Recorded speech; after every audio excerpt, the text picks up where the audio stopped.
Good morning student, मैं अवनेश सिंह तोमर और हम अपने इस वीडियो में गंगा नदी तंत्र की जो प्रमुख सहायक नदियां थीं उन्हें हम पढ़ने वाले हैं। उससे पहले मैं आपसे कुछ बात करना चाहता हूं और आप ध्यान से सुने भाई। इस चैनल पर हम फिजिक्स की क्लासों को भी स्टार्ट करने जा रहे हैं, तो आप ज़्यादा से ज़्यादा इस वीडियो को शेयर करें और आप में से जो भी फिजिक्स पढ़ने के इच्छुक हैं कमेंट करके जरूर बताएं भाई। और ज़्यादा से ज़्यादा फिजिक्स की क्लास में स्टूडेंट को जोड़ें, तो इस वीडियो को ज़्यादा से ज़्यादा शेयर करें। तो आज या कल से फिजिक्स की क्लासें स्टार्ट हो जाएंगी। अगर आप सपोर्ट करेंगे तो आप कमेंट करके जरूर बताएं। ज़्यादा से ज़्यादा स्टूडेंट कमेंट करें भाई कि फिजिक्स में आपको क्या क्या पढ़ना है और कहाँ कहाँ आपको प्रॉब्लम आती है। तो इस वीडियो को देखो हम आगे बढ़ाते हैं और आप कमेंट जरूर करें और वीडियो को ज़्यादा से ज़्यादा शेयर करें, जिससे कि ज़्यादा से ज़्यादा सब्सक्राइबर हों। सही है भाई। देखते हैं, पिछली वीडियो में हम मुख्य रूप से जो यमुना नदी थी, यमुना नदी की सहायक नदियों को पढ़ रहे थे, तो उसी चीज में हम आगे बढ़ते हैं। देखो, फिर एटलस से भी देखेंगे। तो मुख्य रूप से आप ये मान सकते हैं ये यमुना नदी है भाई, और यमुना नदी की हमने दो सहायक नदियां पढ़ ली थी, तीन। एक तो चंबल नदी को हमने पढ़ लिया, चंबल नदी को हमने पढ़ लिया। इसके बाद हमने सिंध को पढ़ लिया, सिंध नदी को। इसके बाद हमने बेतवा नदी को पढ़ लिया, बेतवा नदी को पढ़ लिया।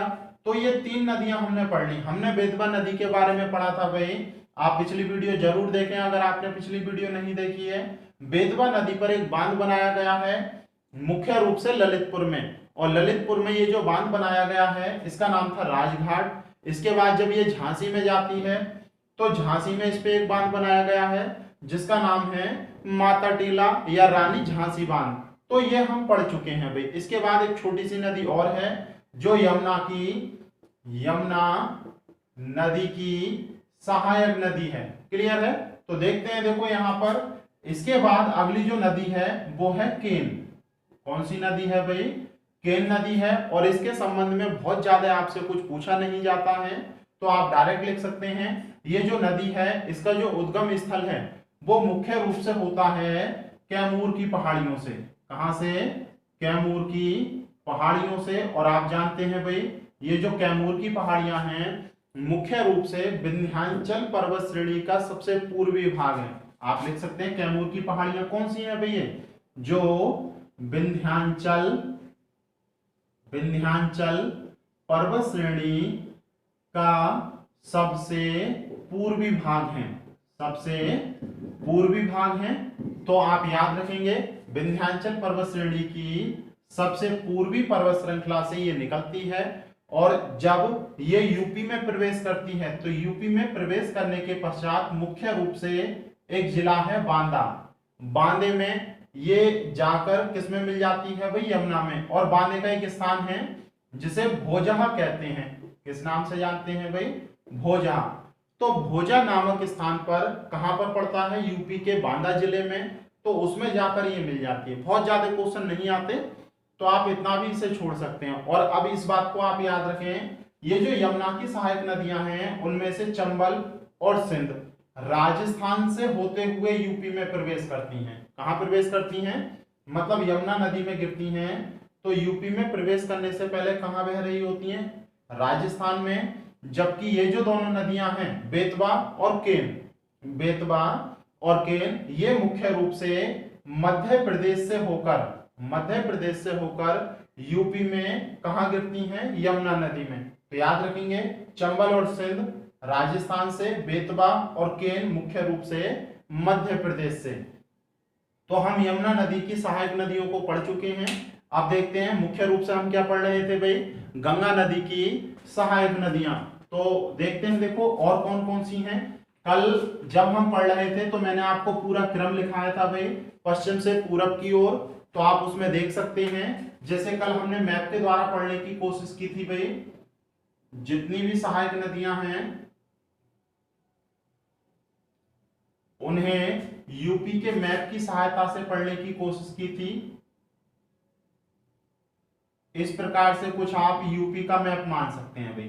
सही है। ये है पूरा यूपी, और यूपी में यहां से प्रवेश कर रही थी बिजनौर से गंगा नदी। ये है गंगा नदी। सही है।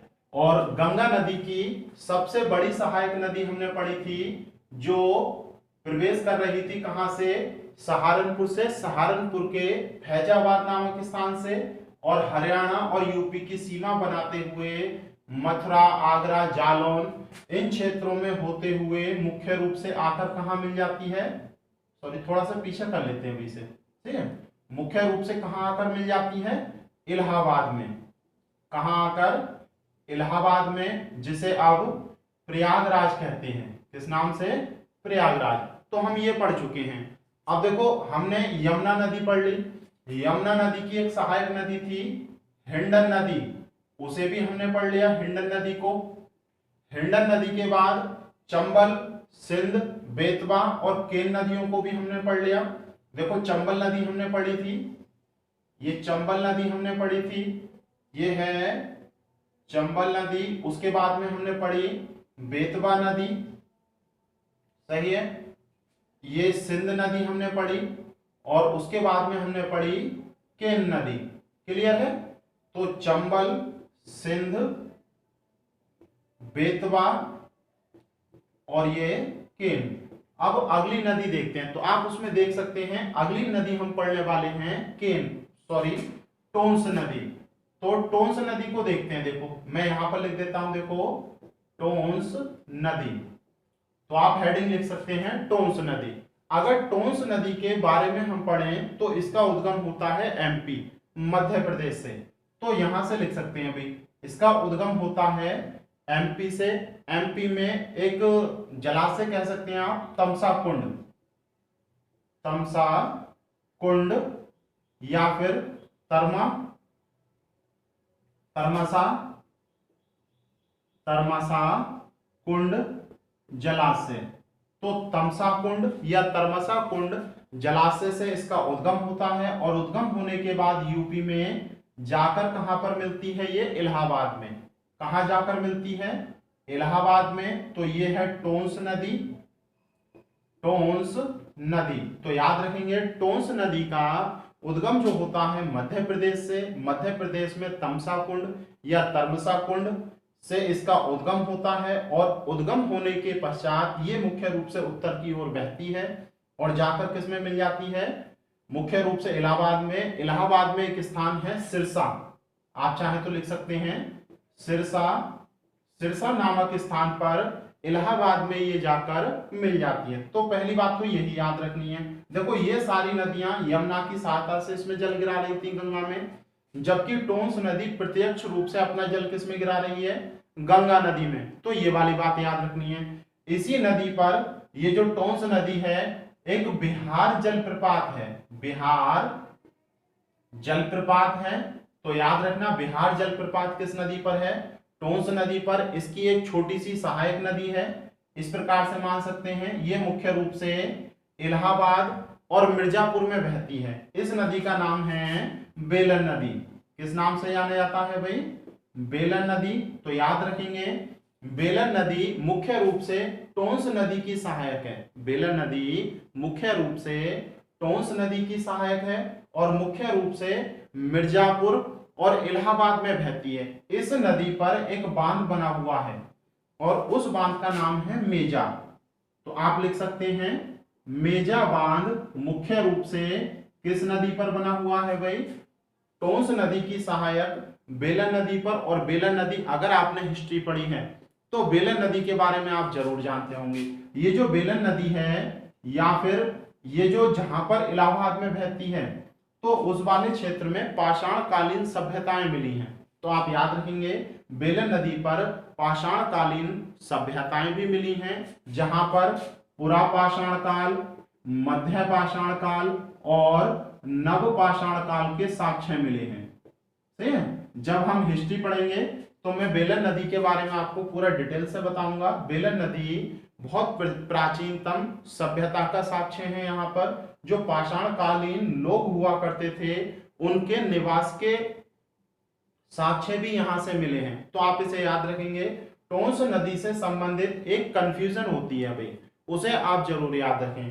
टोंस नदी नाम से एक नदी और है, टोंस नदी नाम से एक नदी और है, लेकिन ये यूपी में नहीं बहती, ये बहती है उत्तराखंड में। तो आप याद रखना, ये जो टोंस नदी है एमपी और यूपी में बहती है, लेकिन टोंस नदी नाम से एक नदी और है जो कहां पर बहती है, उत्तराखंड में। इस टोंस नदी का उद्गम स्थल, जो टोंस नदी उत्तराखंड में है, इसका उद्गम स्थल बंदरपुछ की चोटी से होता है। कहां से होता है, बंदरपुछ की चोटी से, और ये यमुना में मिल जाती। आप इस प्रकार से मान सकते हैं, बंदरपुछ की चोटी से इसका उद्गम हुआ और आकर किस में मिल गई, यमुना में। तो जो उत्तराखंड की टोंस नदी है वो मुख्य रूप से यमुना की सहायक है। तो आप याद रखेंगे, टोंस नाम से दो नदियां हैं, जिनमें से एक मध्य प्रदेश और यूपी में बहती है और दूसरी उत्तराखंड में। उत्तराखंड में इसका उद्गम बंदरपुछ की चोटी से होता है और जाकर यमुना में मिल जाती है। तो उत्तराखंड वाली जो है यमुना की सहायक है, जबकि मध्य प्रदेश और यूपी वाली सीधे सीधे किसमें मिलती है, जाकर यमुना में, सॉरी गंगा में मिलती है। तो इतना आप क्लियर कर पा रहे होंगे भाई। तो यहां से संबंधित केवल यही बातें हमें पढ़नी है, क्लियर है। और अगली देखते हैं, देखो अगली हमें पढ़नी है कर्मनासा नदी। अगली कौन सी नदी पढ़नी है, कर्मनासा नदी। तो आप जानते हैं भाई कि जो आपकी मैकाल की पहाड़ियां हैं, या भी हमने पीछे पढ़ा भाई जो कैमूर की पहाड़ियां हैं, तो मैं इसे रख कर देता हूं। देखो आप या तो नोट कर लें या फिर इसका स्क्रीनशॉट ले सकते हैं। जो अगली नदी है हम पढ़ने वाले हैं कर्मनासा। कौन सी नदी पढ़ने वाले हैं भाई, कर्मनासा नदी। तो देखेंगे कर्मनासा नदी के बारे में। जो कर्मनासा नदी है उसका जो उद्गम स्थल है, देखो यहां पर पहाड़ियां हैं, पीछे भी हमने बात करी, इन्हें कैमूर की पहाड़ियां कहते हैं। किस नाम से जानते हैं भाई, कैमूर की पहाड़ियां। और अभी हमने बात की थी, कैमूर की पहाड़ियां विंध्याचल पर्वत श्रेणी का सबसे पूर्वी भाग है। विंध्याचल पर्वत श्रेणी का सबसे पूर्वी भाग है और यहीं से एक नदी निकलती है, यहीं से एक नदी निकलती है और वो बिहार और यूपी की सीमा बनाते हुए, इसके इधर बिहार पड़ता है भाई, बिहार और यूपी की सीमा बनाते हुए बिहार में जाकर मिल जाती है। बिहार का एक स्थान है चौसा, चौसा में, ये कहां पर पड़ता है भाई, बिहार में।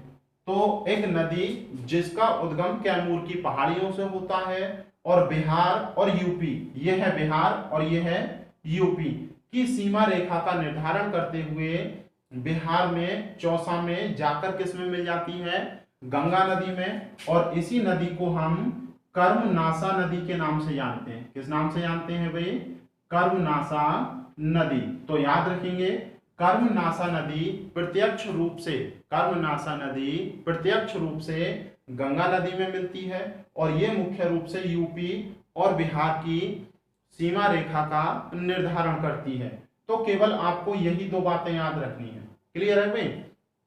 कर्मनासा नदी से संबंधित चीजें आपको समझ में आ रही होंगी। इसके बाद हमें अगली नदी पढ़नी है जो है सोन नदी।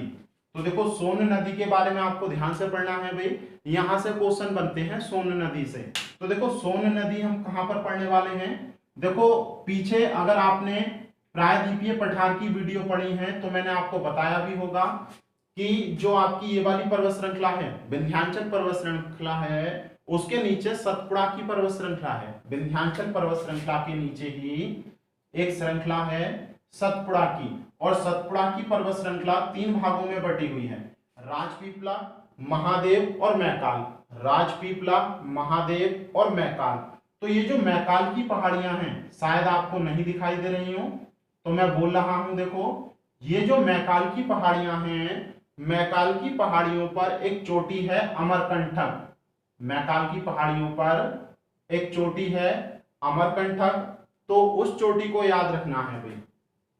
तो देखेंगे, देखो मैं ऊपर लिख देता हूं, एक चोटी है अमरकंटक, अमरकंटक, और ये मध्य प्रदेश में पड़ती है। मध्य प्रदेश में जो मैकाल की पहाड़ी है, देखो मैं यहीं पर लिख देता हूं पूरा, मैकाल की पहाड़ी, मैकाल की पहाड़ियों से एक नदी का उद्गम होता है। यहां पर एक जलाशय है शेषाकुंड, शेषाकुंड, और छोटी सी पहाड़ी भी है भाई शेषाकुंड। या तो जलाशय कह सकते हैं आप, या तो जलाशय कह सकते हैं या पहाड़ी कह सकते हैं। तो मुख्य रूप से जो आपकी राजपीपला की पहाड़ियां हैं, या आप डायरेक्ट ये कह सकते हैं जो सतपुड़ा की पहाड़ियां हैं, उसकी सबसे पूर्वी भाग पर यानी कि मैकाल की पहाड़ियों पर स्थित अमरकंटक की चोटी से, जहां पर एक सैसाकुंड जलाशय है, एक नदी का उद्गम स्थल है, और उस नदी को आप सोन नदी के नाम से जानते हैं।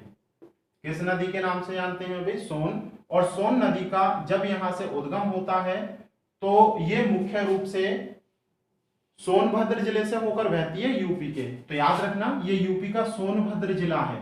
कौन सा? सोनभद्र जिला। तो सोनभद्र जिले से होकर बहती है।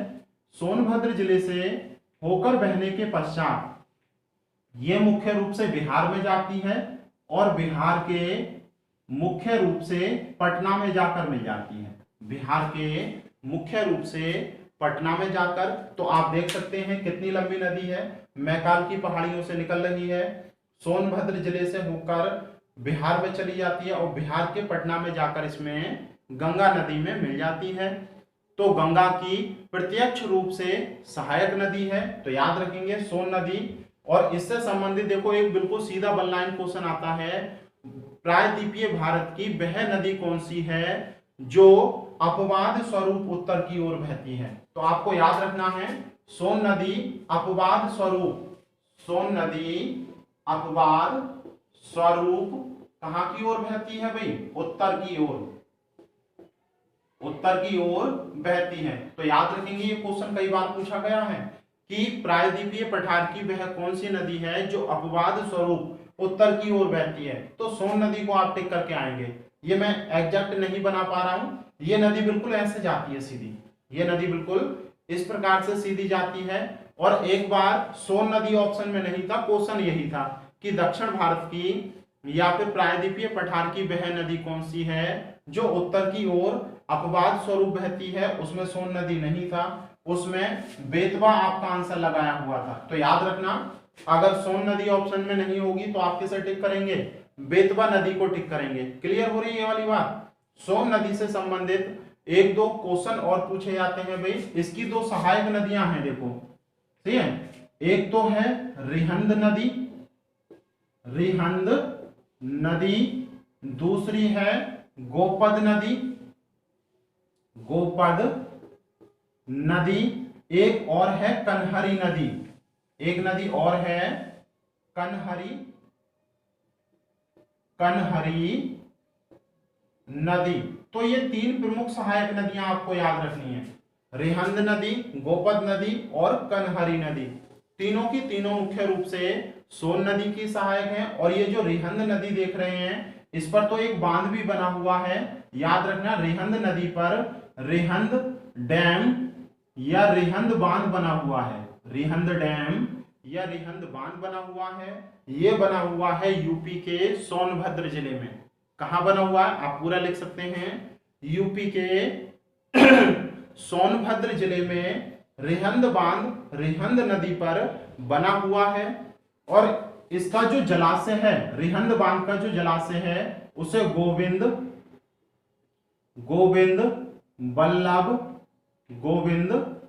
बल्लभ पंत जलाशय कहते हैं। किस नाम से जानते हैं भाई? गोविंद बल्लभ पंत जलाशय। तो आप जानते भी हैं कि यूपी के जो पहले सीएम हुआ करते थे गोविंद बल्लभ पंत हुआ करते थे, उन्हीं को श्रद्धांजलि देने के लिए इस जलाशय का यानी कि रिहंद डैम से जो जलाशय निर्मित होता है, आर्टिफिशियल लेक जो बनती है, उसे किस नाम से जाना जाता है भाई? गोविंद बल्लभ पंत जलाशय के नाम से जाना जाता है। तो तीन क्वेश्चन यहां से प्रमुख बनते हैं, सही है। मैं फिर रिपीट कर रहा हूं, जो रिहंद डैम है उसकी ऊंचाई है 98 मीटर। कितनी है भाई? 98 मीटर। तो यूपी का दूसरा सबसे ऊंचा बांध है, यूपी का दूसरा सबसे ऊंचा।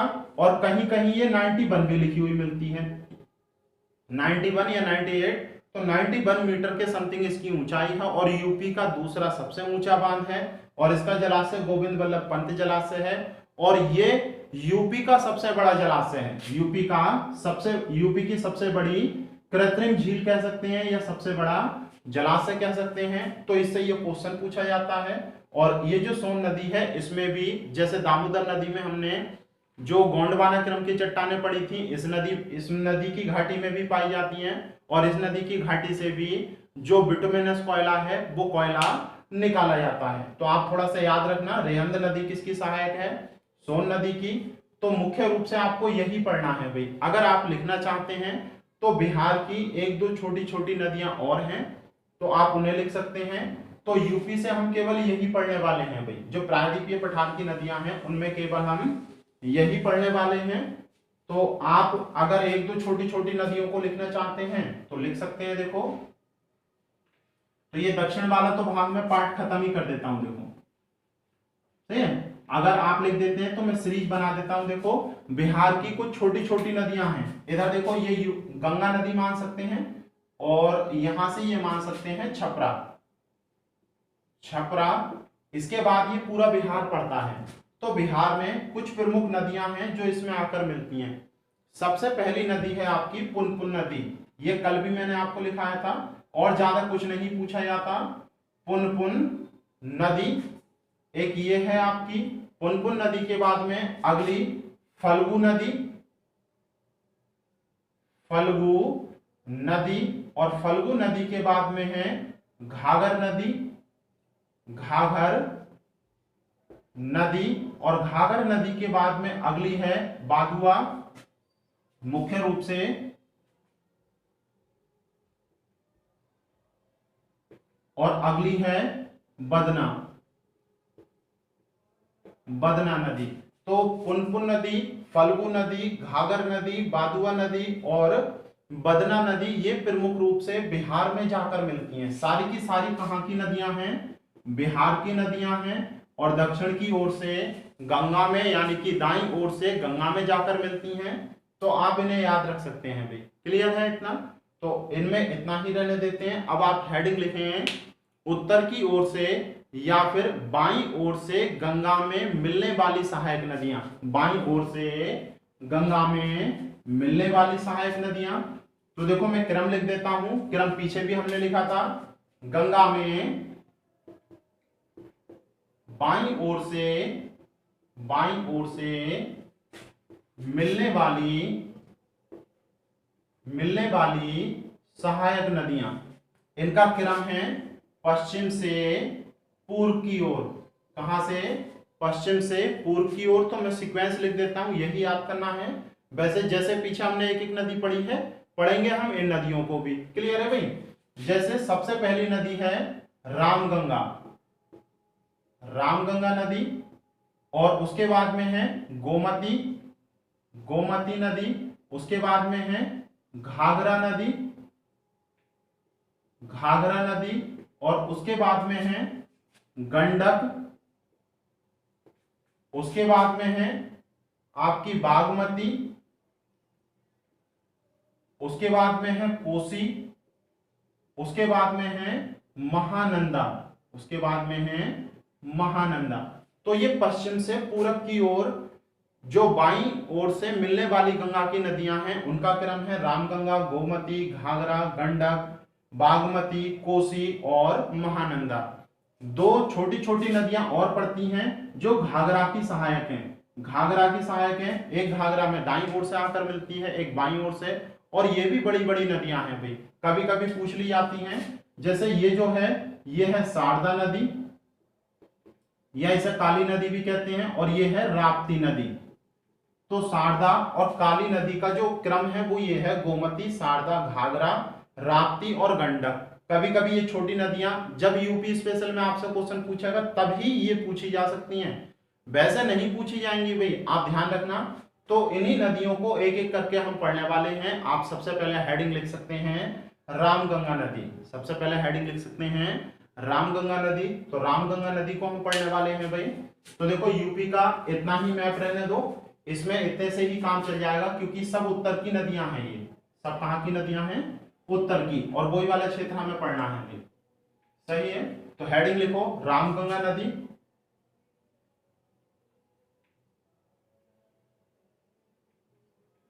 देखेंगे, देखो रामगंगा नदी, अगर रामगंगा नदी के बारे में बात करें तो इसका जो उद्गम स्थल है, रामगंगा नदी का उद्गम स्थल वो है उत्तराखंड। रामगंगा नदी का जो उद्गम स्थल है वो है उत्तराखंड। देखो इस प्रकार से देख सकते हैं, सही है। तो रामगंगा नदी के बारे में अगर बात करें तो उत्तराखंड में नैनीताल, उत्तराखंड में नैनीताल से इसका उद्गम होता है। नैनीताल में एक जलाशय है दूध तोली, दूध तोली जलाशय। तो दूध तोली जलाशय से ये निकलती है और जलाशय से निकलने के बाद बिजनौर से यूपी में प्रवेश करती है। गंगा के समानांतर बिजनौर से यूपी में प्रवेश करती है। बिजनौर का एक स्थान है कालागढ़, कालागढ़, कालागढ़ से यूपी में प्रवेश करती है। आप याद रखेंगे उत्तराखंड में नैनीताल में दूध तोली जलाशय से रामगंगा नदी का उद्गम होता है और बिजनौर में कालागढ़ के निकट से प्रवेश करती है। मुरादाबाद बरेली होते हुए आकर किसमें मिल जाती है? गंगा नदी में। और ये जो गंगा नदी में मिलती है वो मुख्य रूप से मिलती है कन्नौज वाले क्षेत्र में। तो आप याद रखेंगे रामगंगा नदी गंगा नदी में कन्नौज के निकट आकर मिलती है। कहां आकर? और इसी के तट पर दो बड़े बड़े शहर, सही है, मुरादाबाद और दूसरा बरेली। मुरादाबाद और बरेली इसी के तट पर बसे हुए हैं। रामगंगा के तट पर ही मुरादाबाद और बरेली बसे हुए हैं। रामगंगा नदी से एक क्वेश्चन और बहुत ज्यादा आपका पूछा जाता है। रामगंगा नदी जब मुख्य रूप से आपकी कहां बहती है? उत्तराखंड में। तो उत्तराखंड में एक राष्ट्रीय उद्यान है जिम कार्बेट, जिम कार्बेट राष्ट्रीय उद्यान, राष्ट्रीय उद्यान। तो आप याद रखेंगे रामगंगा नदी एकमात्र ऐसी नदी है जो जिम कार्बेट राष्ट्रीय उद्यान से होकर प्रवाहित होती है। मतलब जिम कार्बेट राष्ट्रीय उद्यान में एकमात्र प्रवाहित होने वाली नदी रामगंगा नदी है। तो याद रखना रामगंगा नदी इसमें एकमात्र प्रवाहित होती है। और ऐसा क्यों? क्योंकि ये बहुत महत्वपूर्ण राष्ट्रीय उद्यान है। आपने पढ़ा होगा भारत का ही नहीं अपितु एशिया, अपितु एशिया का पहला नेशनल पार्क था। ये एशिया का पहला नेशनल पार्क था। इसे पहले हैली नेशनल पार्क के नाम से जानते थे, हैली नेशनल पार्क के नाम से जानते थे भाई, आप जानते होंगे। और इसी में पहली बार टाइगर प्रोजेक्ट, पहली बार tiger project, tiger project start किया गया था। तो ये बहुत सारे क्वेश्चन हैं आपके यहां से। तो याद रखना जो जिम कार्बेट राष्ट्रीय उद्यान है उसी से होकर रामगंगा नदी बहती है। तो 3-4 क्वेश्चन ये पूछे जाते हैं। मुरादाबाद किस नदी के तट पर है या बरेली किस नदी के तट पर है। और इसी पर एक बांध बना है रामगंगा बांध। तो आप याद रखना रामगंगा नदी पर रामगंगा बांध बना है कालागढ़ वाले क्षेत्र में। कालागढ़ का डैम भी कहते हैं इसे, तो आप थोड़ा सा याद रख सकते हैं। तो ये जो रामगंगा डैम है वो 128 मीटर ऊंचा है। कितना? 128 मीटर ऊंचा है। और ये यूपी का सबसे ऊंचा बांध है, यूपी का सबसे ऊंचा बांध है। तो ये भी महत्वपूर्ण हो जाता है। यूपी का सबसे ऊंचा बांध रामगंगा नदी पर रामगंगा नदी के नाम से बना हुआ है। तो याद रखेंगे 128 मीटर ऊंचा है। तो यहां से यही बात पूछी जाती है। इसके बाद हम दूसरी नदी पढ़ रहे हैं। आप इसका स्क्रीनशॉट ले सकते हैं भाई और नोट भी कर सकते हैं। रामगंगा के बाद अगली नदी हम पढ़ रहे हैं गोमती। और याद रखेंगे ये जो बाएं तट की नदियां हैं सभी की सभी नदियों का उद्गम स्थल है हिमालय। जो ये वाले क्षेत्र है ये भी मुख्य रूप से किसके अंतर्गत आता है? हिमालय के अंतर्गत। और दूसरी नदी हम पढ़ने वाले हैं गोमती, दूसरी नदी हम पढ़ने वाले हैं गोमती नदी। तो याद रखेंगे देखो गोमती नदी को। तो गोमती सबसे पहले तो आप 1-2 लाइन लिखें भाई। जो गोमती नदी है, सही है, जो गोमती नदी है, गोमती नदी से संबंधित 1-2 बातें लिखें। गोमती नदी जो है प्रमुख रूप से इसका उद्गम हिमालय से नहीं होता, इसका उद्गम हिमालय से नहीं होता है, अपितु या तो आप मैदानी क्षेत्र कह सकते हैं, मैदानी क्षेत्र, या फिर आप कह सकते हैं दलदली स्थान, दलदली स्थान। यहां से इसका उद्गम होता है। सही है। यहीं पर एक जिला पड़ता है पीलीभीत, यहीं पर एक जिला पड़ता है पीलीभीत। पीलीभीत, तो पीलीभीत जिले में एक झील है। पीलीभीत जिले में, यूपी के पीलीभीत जिले में एक झील है, फुलहर झील। क्या नाम है भाई? फुलहर झील। तो फुलहर झील से निकलती है। फिर मैं आपको एक बार रिपीट करता हूं कि बाएं तट से गंगा में मिलने वाली जितनी भी नदियां हैं उनका उद्गम स्थल हिमालय से है। इसका एकमात्र अपवाद है गोमती नदी। गोमती नदी का उद्गम स्थल हिमालय से नहीं होता है। ये क्वेश्चन कई बार पूछा गया है। बाएं तट से मिलने वाली नदियों में कौन सी नदी का उद्गम स्थल हिमालय से नहीं है? तो गोमती नदी को लगाएंगे। इसका उद्गम स्थल हिमालय से नहीं होता, अपितु कहां से होता है? मैदानी क्षेत्र से या फिर दलदली स्थान से होता है। और कहां से होता है? पीलीभीत के फुलहर झील से इसका उद्गम है। और यहां से निकलने के पश्चात ये मुख्य रूप से आगे की ओर बहती है भाई, और मुख्य रूप से गाजीपुर के निकट, मुख्य रूप से गाजीपुर के निकट कैथी नामक स्थान पर, गाजीपुर के निकट कैथी नामक स्थान पर जाकर गंगा में मिल जाती है। गाजीपुर के निकट कैथीपुर नामक स्थान में जाकर मिल जाती है। और इसी नदी के तट पर जौनपुर, लखनऊ और सुल्तानपुर। तो यहां से क्वेश्चन पूछा जाता है, यूपी की राजधानी किस नदी के तट पर है? तो यूपी की राजधानी मुख्य रूप से किस नदी के? गोमती नदी के तट पर है। क्लियर है भाई? गोमती नदी के तट पर ही लखनऊ और जौनपुर को आप जानते हैं पूरब का सिराज कहा जाता है। इसे पूर्व का सिराज या फिर भारत का सिराज भी कहते हैं।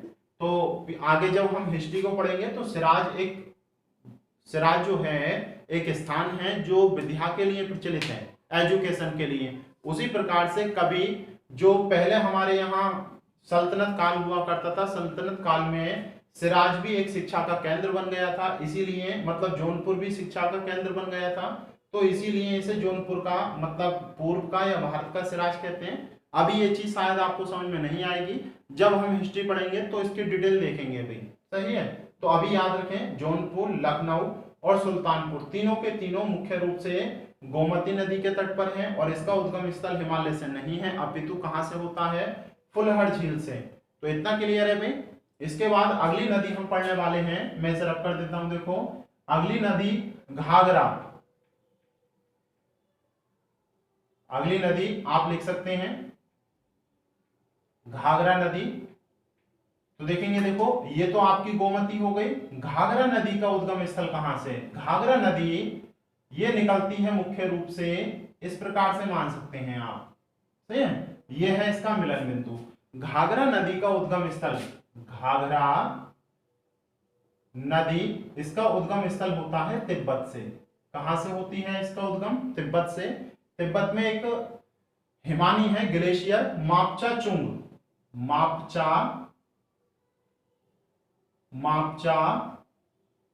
चुंग हिमानी। तो तिब्बत में मापचा चुंग हिमानी से इसका उद्गम होता है। और उद्गम होने के बाद ये जाती है नेपाल में, और नेपाल में जाने के बाद मुख्य रूप से ये आपकी पीलीभीत, मुख्य रूप से ये खीरी, लखीमपुर खीरी जिला है। और दूसरा है बहराइच, इन दोनों की सीमा रेखा बनाती है। आप याद रखेंगे, लखीमपुर खीरी और बहराइच दोनों की सीमा रेखा बनाते हुए आगे की ओर बढ़ती है। और जब ये फैजाबाद में पहुंचती है, जब ये फैजाबाद में, जिसे अब अयोध्या के नाम से जाना जाता है। आप किस नाम से जानते हैं फैजाबाद को? अयोध्या के नाम से। तो आप याद रखेंगे, अयोध्या या फैजाबाद में जब ये पहुंचती है तो इसका नाम घाघरा चेंज हो जाता है। इसे आप सरयू नदी के नाम से जानते हैं। किस नदी के? सरयू। तो याद रखेंगे, अयोध्या किस नदी के किनारे है? घाघरा नदी या फिर सरयू नदी के। नेपाल में इस नदी की एक सहायक नदी है कर्णाली। कर्णाली, तो याद रखेंगे कर्णाली नदी इसकी एक सहायक नदी है जो नेपाल की नदी है। और इसके बाद दो सहायक नदियां अभी और देख रहे थे हम, एक तो राप्ती नदी, तो राप्ती नदी को भी देख लें। देखो तो इतना आपने लिख लिया होगा। देखो ये जो थी गोमती नदी, इसकी एक नदी छोटी सी सहायक नदी है, तो आप लिख लेना सई। सई नदी किसकी सहायक नदी है भाई? गोमती नदी की। ये पूछी जा चुकी है वन लाइन क्वेश्चन, लेकिन यूपी स्पेशल का क्वेश्चन है ये, आप याद रखना। तो आपने ये नदी लिख ली होगी भाई। तो फैजाबाद किस नदी के किनारे है? सरयू नदी के। एक नदी और लिख रहे हैं देखो हम, राप्ती नदी। तो राप्ती नदी को देखेंगे, देखो ये है राप्ती नदी, और राप्ती नदी का जो उद्गम स्थल है वो रुकुम कुंड है। क्या स्थान है? रुकुम कुंड से शिवालिक के क्षेत्र में पड़ता है भाई रुकुम कुंड। रुकुम कुंड से इसका उद्गम स्थल है राप्ती नदी का। और इसी नदी के किनारे जो यूपी के सीएम हैं योगी आदित्यनाथ, उनका संसदीय क्षेत्र गोरखपुर, उनका संसदीय क्षेत्र गोरखपुर इसी नदी के किनारे बसा हुआ है। तो याद रखेंगे गोरखपुर किस नदी के किनारे बसा हुआ है? राप्ती नदी के। और राप्ती नदी किसकी सहायक है? घाघरा नदी की। अब एक नदी और रह गई है भाई, तो उसे और देख लेते हैं। देखो हम, वो रह गई है मुख्य रूप से आपकी, देखो इधर लिख देता हूं मैं, सही है। देखेंगे देखो शारदा नदी। शारदा नदी, शारदा नदी को एक नाम और दिया जाता है भाई, काली नदी के नाम से भी जाना जाता है। काली नदी, या जब इसका उद्गम स्थल होता है तो गौरी गंगा के नाम से भी जानते हैं इसे, गौरी गंगा के नाम से। तो आप इसे याद रख सकते हैं। यहां से बहुत सारे क्वेश्चन बनते हैं, बहुत ध्यान से इस चीज को समझना। देखो मैं आपको एक एक बात समझाता हूं बहुत अच्छी तरह से। जैसे हम देखेंगे, यह है उत्तराखंड, ये पूरा क्षेत्र कौन सा है भाई? उत्तराखंड मान सकते हैं आप। उत्तराखंड में एक हिमालय है मिलाम, मिलाम ग्लेशियर है, मिलाम ग्लेशियर। तो मिलाम ग्लेशियर से इसका उद्गम होता है काली नदी का, और काली नदी गौरी गंगा के रूप में निकलती है। यहां से ये नदी निकलती है, इसे किस नाम से जाना जाता है भाई? गौरी गंगा के नाम से। यहां पर गौरी गंगा के नाम से।